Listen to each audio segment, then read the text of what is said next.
آپ نے یہ بتانا ہے کہ جنت میں جنتی لوگ جو ہوں گے ان پر بڑھاپا کتنی عمر میں آئے گا؟ میں سوال ابھی مزید واضح کرتا ہوں. جیسے اس دنیا میں دیکھیں نا، مطلب بندہ 30 سال تک جوان ہوتا ہے، 40 سال تک مڈ ایج میں ہوتا ہے، 40 سال کے بعد وہ بوڑھا ہونا سٹارٹ ہو جاتا ہے. تو جنت میں کیا عمر ہوگی جب بڑھاپا شروع ہوگا؟ جنت میں ہمیشہ بندہ جوان ہی رہے گا، بڑھاپا آئے گا ہی. ماشاءاللہ، ویری گڈ، جواب درست ہے.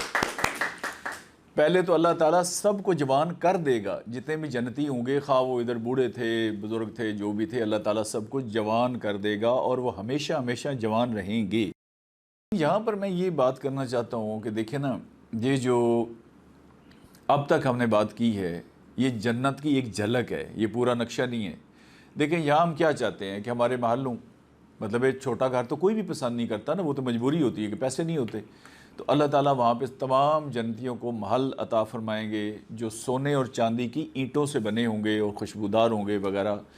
اور جو سب سے چھوٹا محل ہوگا، ظاہر ہے وہ سب سے گنہگار مسلمان ہوگا نا، وہ جو بھی ہوگا اس کے جتنے جتنے گناہ ہوں گے، جو مسلمان ہے کسی بھی دور کا، وہ اپنے گناہ کی سزا بھگت کے دوزخ سے جنت میں، پھر دوزخ سے جنت میں. آخری وہ بندہ ہوگا جس کو اس پوری دنیا، یہ جو ہماری زمین ہے، زمین سے 10 گنا بڑا اس کا محل اور گھر ہوگا. اچھا پھر ہم کیا چاہتے ہیں کہ موسم بہار ہو، کبھی گرمی میں بارش ہو جائے تو ہم کہتے ہیں یا اللہ تیرا بہت شکر ہے، موسم بڑا اچھا ہو گیا جی، اچھا بہار کا موسم ہے فلاں فلاں. جنت میں ہمیشہ ہمیشہ بہار کا موسم رہے گا. اچھا پھر ہم یہ چاہتے ہیں کہ بندہ بوڑھا نہ ہو، وہ ایکسرسائزز کرتا ہے، جم جاتا ہے، کریمیں لگاتا ہے، اب تو پتہ نہیں وہ کوئی بہت ساری آ گئی ہیں چیزیں، اس سے انسان جوان ہونے کی کوشش کرتا ہے. تو جنت میں اللہ تعالیٰ ہر ایک کو جوان کر دے گا اور ہمیشہ جوان رکھے گا. اب مجھے بتائیں کہ بندے کو جنت میں جانا چاہیے یا دوزخ کی اٹیمپٹ کرنی چاہیے؟ اللہ معاف کرے، ہم تو کوئی کوشش ہی نہیں کر رہے نا کہ جنت میں جائیں. تو یہ 4 سوال اس لیے میں نے رکھے تھے کہ ہمیں پتہ ہو کہ جنت کیسی ہے. کبھی آپ قرآن پاک کو بیٹھ کے حدیث کی کتابوں میں سے اور کتابیں ہیں، یہ نقشہ پورا تلاش کریں کہ جنت کیسی ہے اور ساتھ دوزخ کا بھی پڑھیں، تو پھر انشاءاللہ آپ کو فیصلہ کرنا آسان ہوگا کہ ہمیں اپنی انرجی، اپنا پیسہ، اپنا ٹائم، اپنا سارا جو وسائل اللہ نے دیے ہیں وہ کس کام کے لیے استعمال کرنے چاہیے.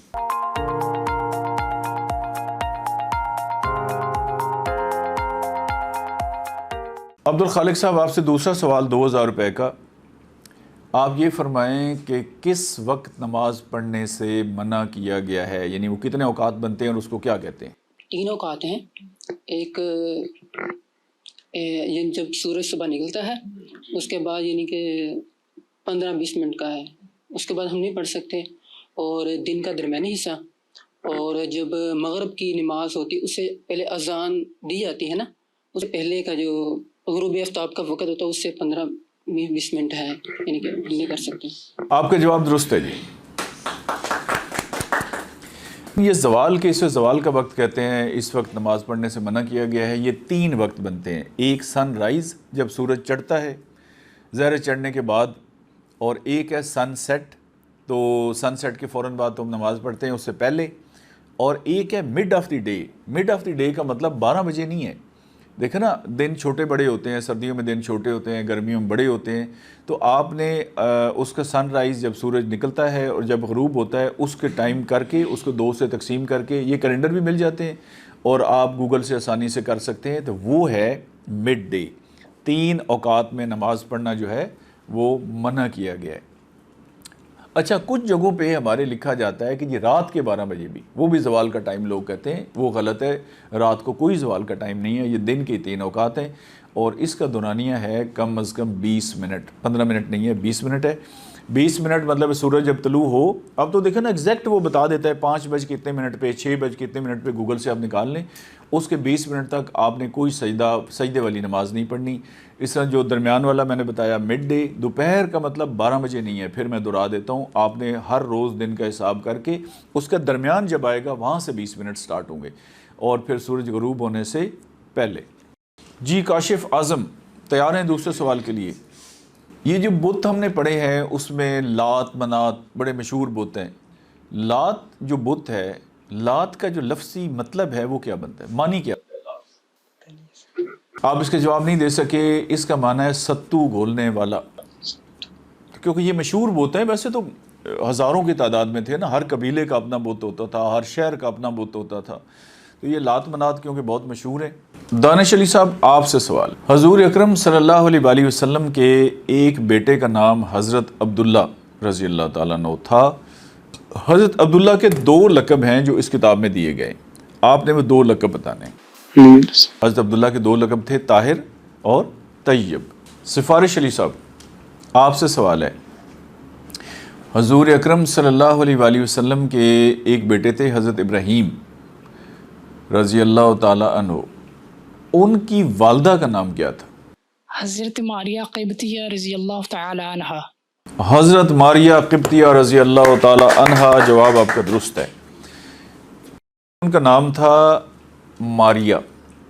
انہوں نے مصر سے جب انہوں نے بھیجا بادشاہ نے حضور صلی اللہ علیہ وسلم کے لیے، تو انہوں نے راستے میں اسلام قبول کر لیا، تو وہ ہو گئی حضرت ماریہ.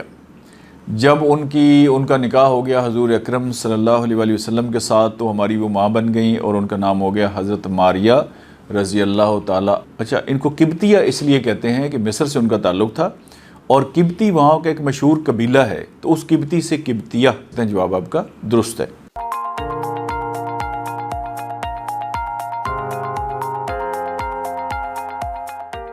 تیسرا سوال ہے جی 5000 روپے کا، اور عبدالخالق صاحب آپ سے سوال ہے کہ جنگ بدر کے وقت حضور کریم صلی اللہ علیہ وآلہ وسلم کی عمر کتنی تھی؟ 55 سال. 55 سال. کاشف اعظم چترال تیسرا سوال 5000 روپے کا. جنگ بدر کے وقت حضرت ابو بکر صدیق رضی اللہ تعالیٰ عنہ کی عمر کتنی تھی؟ 53 سال. 53. Very good. دانش علی کوٹ رادھا کشن آپ سے سوال ہے 5000 روپے کا کہ غزوہ بدر میں حضرت عثمان غنی رضی اللہ تعالیٰ عنہ شریک نہیں ہو سکے، اس کی وجہ کیا تھی؟ ان کی بیوی بیمار تھی سر. ان کی بیوی کا نام؟ ان کی بیوی کا نام حضرت رقیہ. حضرت رقیہ رضی اللہ تعالیٰ عنہ، آپ کا جواب درست ہے. حضرت رقیہ رضی اللہ تعالیٰ عنہ حضور اکرم صلی اللہ علیہ وآلہ وسلم کی بیٹی ہیں، اور وہ بہت بیمار تھیں. اور آپ اس سے اندازہ کر لیں نا کہ میاں بیوی کا رشتہ کیا ہے. یہ ہماری جتنی فیملی میں لڑائیاں پڑی ہوتی ہیں وہ سب اس سیرت النبی صلی اللہ علیہ وآلہ وسلم سے دوری کا نتیجہ ہے.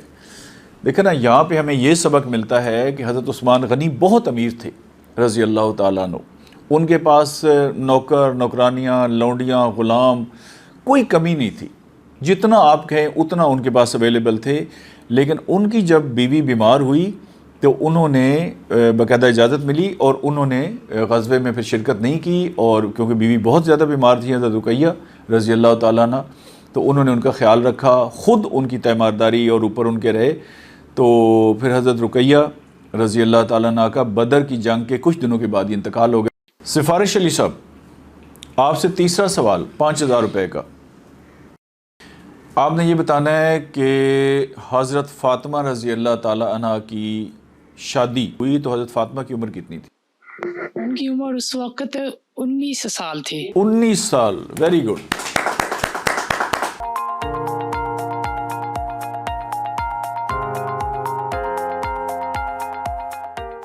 چوتھا سوال 7000 روپے کا.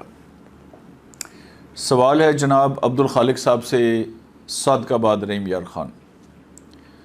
آپ نے یہ بتانا ہے کہ غزوہ احد میں کفار کے لشکر کی تعداد کیا تھی اور ان کے پاس کتنے اونٹ تھے؟ ان کی 3000 ان کی تعداد تھی، 3000 ان کے پاس اونٹ تھے. ایکسیلنٹ.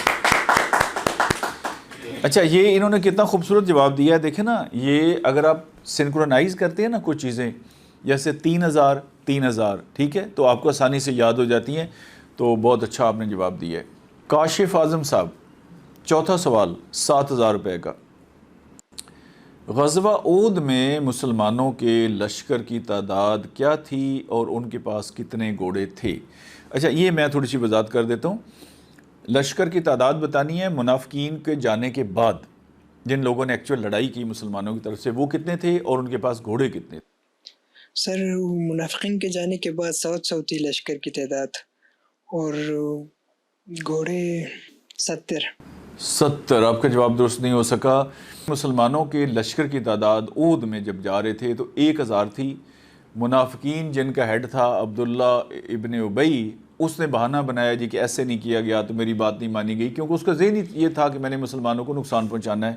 منافق کا یہی ہوتا ہے کہ اس کی زبان پہ کچھ ہوتا ہے اور اس کے اندر کچھ ہوتا ہے، تو وہ چل پڑا ساتھ۔ اور سب سے بڑا یہ تھا کہ جب وہاں پہنچ کے جب کفار مکہ کی فوج آمنے سامنے کھڑی تھی تو اس وقت اگر لوگ واپس جانا شروع کر دیں تو آپ اندازہ کریں نا کہ کتنی بددلی ہو گئی۔ کئی لوگ کہیں گے بھائی یہ جا رہے ہیں چلیں ہم بھی نکل جاتے ہیں۔ تو 300 لوگ جو منافق تھے وہ اس کے ساتھ واپس آ گئے، تو حضور اکرم صلی اللہ علیہ وآلہ وسلم کے ساتھ 700 جو ہے صحابہ رہ گئے، اور ان کے پاس گھوڑے تھے صرف 2، اس لیے آپ کا جواب درست نہیں ہو سکا۔ دانش علی صاحب آپ سے سوال ہے کہ ڈنمارک کے فیڈرل بورڈ آف ریونیو کا نام کیا ہے؟ NFS۔ آپ کا جواب درست نہیں ہے۔ دیکھیں یہ بہت آسان ہے، سکات، SKAT، سکات بنتا ہے نا، زکوٰۃ اور سکات ملتے جلتے الفاظ ہیں، اور یہ لکھا بھی میں نے زکوٰۃ کے چیپٹر میں ہے۔ یہی میں نے کہا کہ جو فارمولہ انہوں نے لگایا ہے آئندہ زندگی میں چیزیں اس طرح یاد کریں۔ دیکھیں نا یہ میں نے کیوں لکھا ہے، ایسے تو نہیں نا میں نے کسی ملک کا اٹھایا اور لکھ دیا، کسی وجہ سے لکھا ہے نا۔ تو وجہ کیا ہے؟ وجہ یہ ہے کہ میں یہ بتا رہا ہوں کہ ہمارا جو زکوٰۃ کا لفظ ہے یہ بڑا ترقی یافتہ ملک ہے ڈنمارک، ٹھیک ہے، یورپ میں ہے اور بڑا اچھا ترقی یافتہ ملک ہے۔ ان کا جو بورڈ آف ریونیو ہے جو ان کا یہ ٹیکس کا پورا نظام چلاتا ہے، اس کا نام سکات ہے، SKAT، سکات، زکوٰۃ، سکات، یہ اس ریلیونس سے لکھا ہے۔ ایسے تو نہیں نا میں نے کہیں جاتے جاتے کسی ملک کا نام لکھ دیا ہے۔ تو چیزوں کو جوڑنا سیکھیں، آپ نے پڑھا ہے لیکن آپ نے اس کو سمجھا کوئی نہیں ہے۔ اگر آپ سمجھتے تو یہ آپ کو ورڈ بھولتا ہی نہ۔ اور یہ ناظرین میں آپ کو بتاتا ہوں کہ یہ اس طرح کا ایک ٹاور ہے، یعنی بہت اونچی عمارت ہے، اور یہ سکات جو ہے نا ایسے لکھا ہوا ہے SKAT اوپر سے نیچے کی طرف، اور یہ اس چیز کا ثبوت ہے کہ انہوں نے یہ جو ٹیکسیشن کا سسٹم ہے، اور اس سے ان کا ملک جو ہے 3 بیسٹ کنٹریز میں شامل ہوتا ہے جہاں پر ویلفیئر بہت ہے لوگوں کی، انہوں نے وہ زکوٰۃ سے کاپی کی ہے۔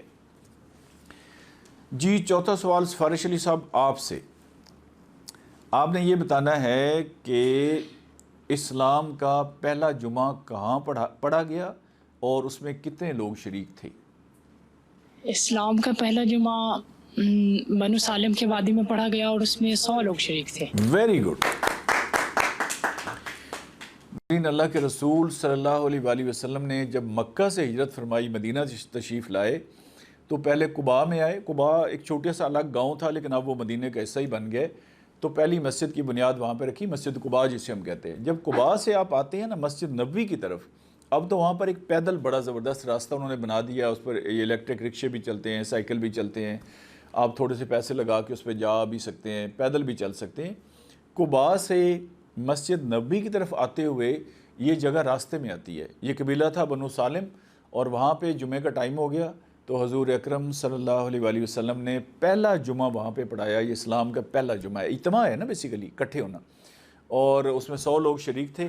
وہاں پر اب بہت خوبصورت ایک مسجد بنی ہوئی ہے، مجھے اللہ تعالیٰ نے موقع عطا فرمایا، میں نے اس مسجد میں نماز بھی پڑھی۔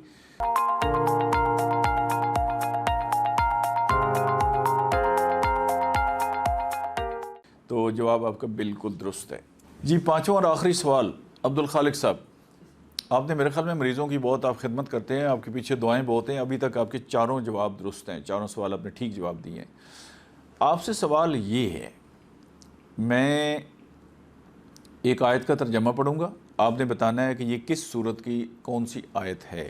ترجمہ یہ ہے، اطاعت کرو اللہ کی اور اطاعت کرو رسول کی صلی اللہ علیہ وآلہ وسلم۔ سورہ النساء آیت نمبر 59۔ بالکل جواب درست ہے۔ سورت النساء چوتھی سورت ہے اور اس کی آیت نمبر 59۔ یہ آپ نے بالکل صحیح پڑھی ہے، یا ایھا الذین آمنوا اطیعوا اللہ و اطیعوا الرسول۔ یہ میں نے جان بوجھ کے سوال اس لیے کیا ہے کہ اب یہ ہم بات کر رہے ہیں قرآن پاک کی، ہم کوئی کسی واقعہ نہیں کسی کتاب سے ڈسکس کر رہے، تو اللہ کے رسول نے کیا کوئی ایسا حکم دیا ہے جو اللہ کے حکم سے الگ ہو؟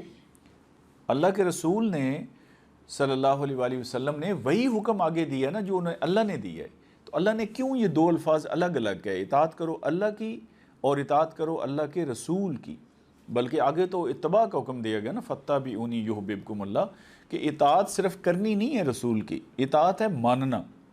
مثلا آپ نے مجھ سے پین مانگا، میں نے اسے برے سے منہ سے کہا یہ لے، اطاعت ہو گئی نا، میں نے آپ کی آرڈر مان لیا. اتباع یہ ہے کہ میں خوش ہو کے یہ کام کروں، میں کہوں جی یہ شکر الحمدللہ کہ یہ کام میرے حصے میں آیا. آقا کریم صلی اللہ علیہ وآلہ وسلم نے مجھے حکم دیا یا میں ان کا امتی ہوں تو اس حوالے سے میرے پہ یہ چیزیں آئیں، تو یہ خوش ہو کے اطاعت کرنا، اس کا نام ہے اتباع. تو یہ جو ہے نا صرف جی ہم قرآن سے رہنمائی لیں گے، کوئی بات پوچھیں گے قرآن میں تو نہیں لکھی ہوئی، تو یہ سوال ہی غلط ہے. سوال یہ ہے کہ کیا یہ قرآن و حدیث میں لکھی ہوئی ہے؟ اتھارٹی آف سنہ، حجیت حدیث، حدیث کے بغیر قرآن پاک کو نہ سمجھا جا سکتا ہے، نہ پڑھا جا سکتا ہے، نہ اس کے بغیر دین مکمل ہے. ہاں جی، آپ کا یہ جواب ہوا درست. اب ہم آتے ہیں کاشف اعظم صاحب آپ سے. میرا دل یہ ہے کہ آپ چترال جو ہے نا اچھے انعام جیت کے جائیں. ان کا سوال ذرا مشکل تھا، آپ کا بہت آسان ہے.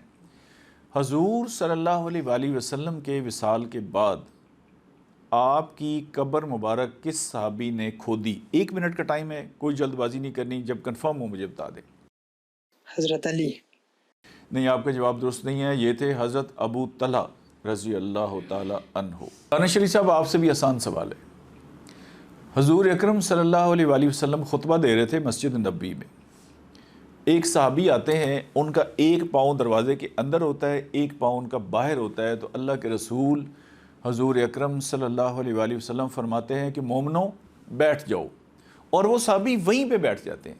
مطلب ایک پاؤں باہر ایک اندر، اور ادھر ہی بیٹھ جاتے ہیں. آپ نے ان صحابی کا نام بتانا ہے. حضرت ابو دجانہ. آپ کا جواب درست نہیں ہے، یہ تھے حضرت عبداللہ بن مسعود رضی اللہ تعالی عنہ. یہ ہے اطاعت رسول. مطلب پاؤں اگر ایک اندر آ گیا ہے دروازے کے، تو دوسرا پاؤں اندر آنے میں کتنا ٹائم لگتا ہے؟ آدھا سیکنڈ یا 1 سیکنڈ. لیکن نہیں انتظار کیا. جب اللہ کے رسول صلی اللہ علیہ وآلہ وسلم نے آرڈر دیا کہ مومنو بیٹھ جاؤ، تو ادھر ہی بیٹھ گئے، دروازے کے ایک پاؤں باہر اور ایک پاؤں اندر. تو حضور اکرم صلی اللہ علیہ وآلہ وسلم کی اطاعت، حضور اکرم صلی اللہ علیہ وآلہ وسلم کی اتباع، جو میں نے کہا کہ صرف اطاعت نہیں، حکم ماننا ہے، خوش دلی سے ماننا ہے، ایسے دل سے خوشی سے ماننا ہے کہ یہ اللہ کا کتنا فضل ہوا ہے کہ یہ میرے کھاتے میں یہ چیز پڑی ہے، میرے ذمہ لگی ہے، اور فوراً ماننا ہے اور پورا ماننا ہے. اس کے بغیر آپ کا کوئی عمل اسلام میں قابل قبول نہیں ہے. لیکن ہمیں اللہ تعالیٰ کا تعارف کس نے کرایا؟ ہمیں کس نے بتایا کہ ایک ہستی ہے جو زندگی، موت، رزق، بچے، اولاد سب اس کے اختیار میں ہے. اس ہستی کا نام اللہ تعالیٰ ہے. اللہ تعالیٰ کی یہ صفات ہیں.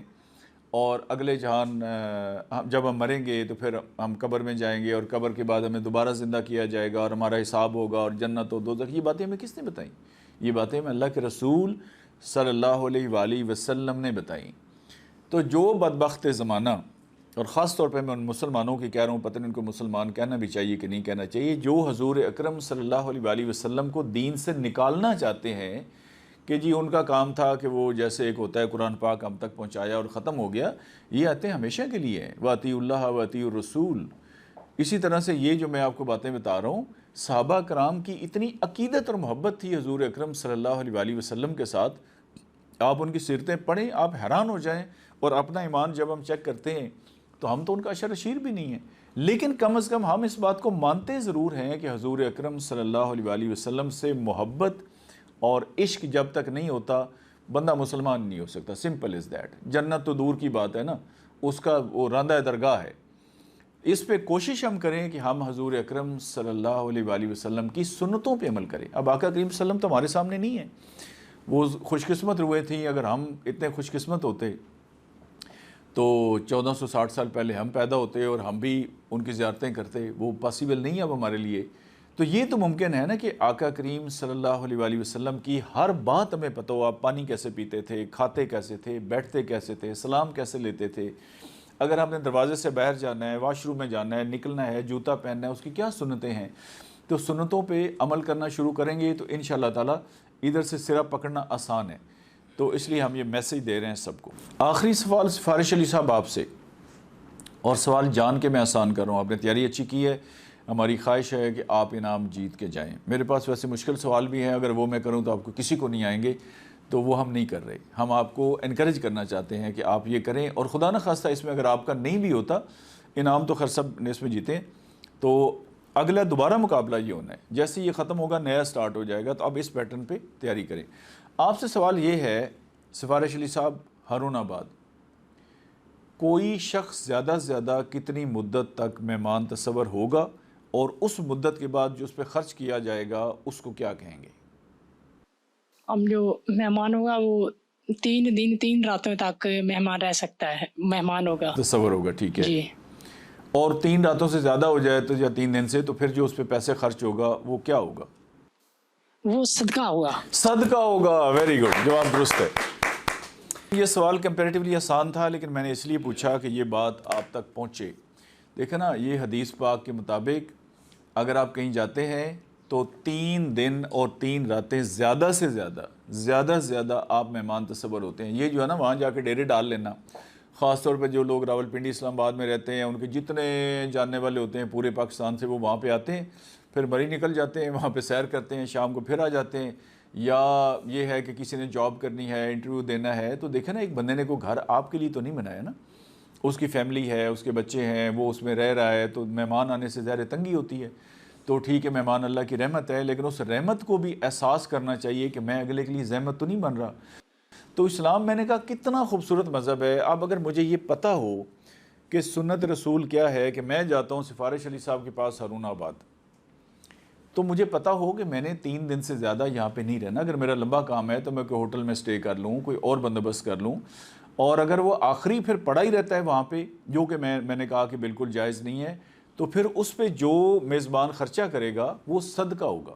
تو کیا آپ چاہیں گے کہ آپ صدقہ خیرات لیں؟ اور ویسے ایکچول مہمان 1 دن کے لیے، اصل مہمان 1 دن 1 رات ہے، کیونکہ اس کے لیے حکم ہے کہ آپ تھوڑا سا اسپیشل بندوبست کریں۔ اب یہ نہیں ہے کہ ہم اگر دال پکاتے ہیں تو وہ دال ہی پکانی ہے، ان کے ساتھ جو آپ کی توفیق ہے، یعنی کوئی روٹین سے ہٹ کے کوئی ساتھ سویٹ کر لیں، کوئی فروٹ رکھ دیں، چکن بنا لیں، جو آپ کر سکتے ہیں، لیکن جو عام کھانا آپ کھاتے ہیں اس سے تھوڑا بہت تو فرق لگے نا کہ یہ مہمان کا کھانا ہے، تو وہ کتنا ہوگا؟ 1 دن اور 1 رات۔ اس کے بعد اگر وہ 1 دن اور 1 رات سے آگے جاتا ہے 3 دن تک، اگلے جو 2 دن ہیں 1 دن کے بعد، اس میں روٹین کا کھانا جو گھر والے کھاتے ہیں، دال، وہی دال وہ کھائے گا۔ ہاں، گھر میں جو پکتا ہے روٹین کا کھانا وہ کھائے گا۔ اور 3 دن کے بعد بھی اگر بھائی جان ادھر ہی ہیں کہ یہ میں نے تو نہیں جانا، میں تو اپنا بیگ لے کے آیا ہوں، تو پھر ان پہ جو خرچہ ہوگا وہ صدقہ کہلائے گا، اس بندے کا صدقہ ہوگا جو میزبان ہے۔ تو اسلام جو ہے نا یہ دونوں طرح کے رائٹس دیتا ہے۔ ہمارے لکھا ہوتا ہے کتابوں میں، اور ہم بات کرتے ہیں مزدور کے حقوق، بھئی یہ ہے آجر اور اجیر کے حقوق۔ مثلا آپ نے مجھے مزدور رکھا ہے تو آپ کا کوئی حق نہیں ہے، یعنی میرا ہی حق ہے کہ میں مزدور ہوں تو میرا پسینہ آنے سے پہلے مزدوری ملنی چاہیے، پسینہ بے شک آئے یا نہ آئے۔ میں لکھا ہے کتاب کے اندر کہ مزدور ہیں، آپ کسی مزدور کو پکڑیں، میں 90% کی بات کر رہا ہوں پاکستان میں، اس کی ایک نماز 1.5 گھنٹے کی ہوگی۔ 12:30 بجے مزدور صاحب کدھر ہیں؟ نماز پڑھنے چلے گئے۔ 6 دفعہ اس نے چائے پینی ہے، مطلب ایک کام جو گھنٹے میں ہو سکتا ہے اسے ایسا لٹکانا ہے کہ 3 دن کا کام ہو، تو یہ آپ کا رائٹ اس نے مارا ہے۔ اگر وہ کام صحیح کرتا ہے تو پھر آپ کا فرض کیا ہے کہ آپ میری مزدوری پوری دیں، آپ کا فرض ہے کہ آپ مجھے ٹائم سے پیسے دیں، اور اگر آپ میری کوئی آسانی کر دیں، مثلا ایک مزدور آپ کے گھر آتا ہے، آپ اسے شربت پلا دیتے ہیں، چائے پلاتے ہیں، دھوپ ہے تو اس کے سائے کا بندوبست کر دیتے ہیں، تو یہ آپ کا احسان ہے۔ تو یہ دونوں طرف سے رائٹس ہیں۔ یہ پوائنٹ جو میں دینا چاہ رہا ہوں وہ یہ ہے کہ دونوں طرف سے رائٹس ہیں۔ یہ نہیں ہے کہ مہمانوں کے حقوق، کوئی بھائی میزبانوں کے بھی حقوق ہیں، دونوں کے حقوق ہیں۔ عام کتابوں میں لکھا ہوتا ہے والدین کے حقوق، یہ بالکل غلط ہے۔ دیکھیں، والدین کے جہاں پہ حقوق ہیں کہ اولاد ان کا احترام کرے، یہ کرے، یہ کرے، یہ کرے، والدین کے فرائض بھی ہیں۔ والدین کے کچھ فرائض ہیں کہ بھائی یہ آپ پہ ڈیوٹی ہے، اور جو والدین کے فرائض ہوں گے وہ اولاد کے حقوق کہلائیں گے۔ تو اسلام جو ہے نا وہ سب طبقات کا خیال کرتا ہے، وہ چیزوں میں بیلنس پیدا کرتا ہے۔ میاں بیوی کے حقوق و فرائض، امپلائر اور امپلائی کے حقوق و فرائض، تو اس طرح مہمان سے بات ہم نے شروع کی تھی، مہمان کے حقوق و فرائض، اس کا کوئی فرض بھی ہے، وہ لکھا ہوا ہے اس کتاب کے اندر کہ وہ ان کا یہ کرے، یہ کرے، ان کے پردے کا خیال کرے، ان کے لیے زحمت نہ بنے، ان کی کوئی مدد کرا دے، ان کے لیے دعا کرے۔ اب دیکھیں نا، ایک بندہ فار ایگزامپل، میں کہیں جاتا ہوں اور میرا جو میزبان ہے وہ رکشہ چلاتا ہے، وہ غریب آدمی ہے، وہ روزانہ اپنا رکشہ چلا کے بچوں کی روٹی پوری کرتا ہے۔ میں کہتا ہوں یہ میرے ساتھ بیٹھ کے آپ گپیں لگائیں، یا آؤٹ آف کٹسی وہ پھر کہتا ہے میں نہیں جاتا جی، چلیں آپ کے ساتھ ٹائم گزارتے ہیں۔ تو مجھے خود چاہیے نا کہ جی میں لائبریری چلا جاتا ہوں، میں پارک میں چلا جاتا ہوں، میں مسجد میں چلا جاتا ہوں، تو آپ اپنی مزدوری کر رہے ہیں، اس کے بعد ہم گپ شپ کر لیں گے۔ تو دونوں طرف سے ہے کہ اسلام کا بنیادی دیکھیں کرکس کیا ہے ہمارے بارے میں، ہم ایک دوسرے کی سہولت پیدا کریں، ہم ایک دوسرے کی، آپ میری سہولت پیدا کریں گے، میں آپ کی سہولت، تو معاشرہ جڑے گا نا اس طرح سے، اور اسلام یہی چاہتا ہے۔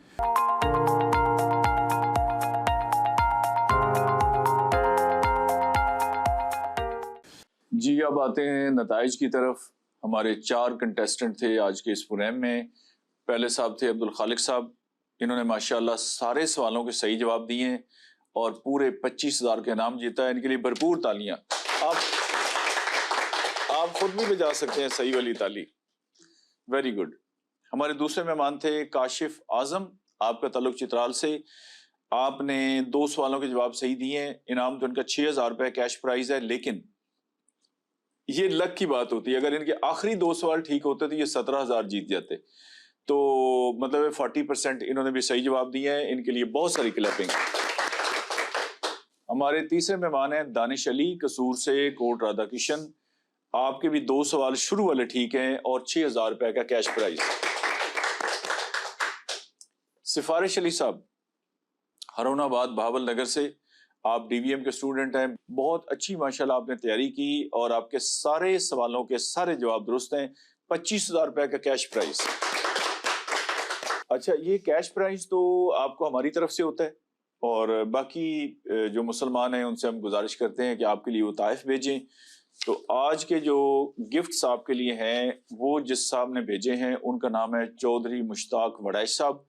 یہ واپڈا سے سینئر آفیسر ریٹائرڈ ہوئے ہیں اور سرگودا سے بیسیکلی ان کا تعلق ہے، اور یہ انہوں نے آپ کے لیے بھیجے ہیں تحفے۔ میں آپ کو ایک کا بتا دیتا ہوں تو وہ سب کا پھر اتنا ہی سیٹ ہے۔ یہ ایک ٹاول ہے جی، ایک کا مطلب ایک سب کا۔ یہ جائے نماز ہے، یہ ایک بڑی زبردست خوبصورت سینری ہے، اسلامی سینریز ہیں، اور یہ 4 کتابیں، ہر ایک کو 4 ملیں گی۔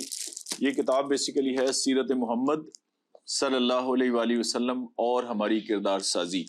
یہ کتاب میں نے ہی لکھی ہے، اور یہ جو بڑی کتاب ہے جس سے ہم مقابلہ کراتے ہیں، اس کا سمجھے یہ خلاصہ ہے چھوٹے بچوں کو پڑھانے کے لیے، یا کم پڑھے لکھے لوگوں کے لیے، یا وہ لوگ جو کہتے ہیں کہ مقابلے میں شریک نہیں ہونا لیکن اسلامی علم ہم نے حاصل کرنا ہے، تو یہ سمجھیں دریا کو کوزے میں بند کر دے گیا۔ یہ کتاب پڑھ لیں، انشاءاللہ سالوں جو پڑھائیاں لوگ کرتے ہیں نا، ان سے بہتر آپ کے پاس قرآن حدیث کا علم آ جائے گا، سیرت النبی صلی اللہ علیہ وآلہ وسلم اور اسلامی تعلیمات۔ لیکن انہوں نے ہم سے یہ بک خرید کے آپ کی خدمت میں پیش کی ہے۔ تو یہ سب کو اسی طرح کے گفٹ ہیں اور ساتھ آپ کے کیش پرائزز ہیں۔ میری گزارش ہوگی عبدالخالق صاحب سے کہ وہ تشریف لائیں اور اپنا انعام وصول کریں۔ جی 25,000 روپے، کلیپنگ کریں، آپ کو بہت مبارک ہو، بہت مبارک ہو۔ کاشف اعظم صاحب، یہ آپ کا کیش پرائز، تالیوں میں آپ لوگ کنجوسی کر رہے ہیں، بہت مبارک ہو، ویری گڈ۔ دانش علی صاحب، آپ کا کیش پرائز، ویری گڈ۔ سفارش علی صاحب، یہ جی 25,000 روپے کا آپ کا کیش پرائز، بہت مبارک ہو۔ آپ کے آنے کا بہت بہت شکریہ۔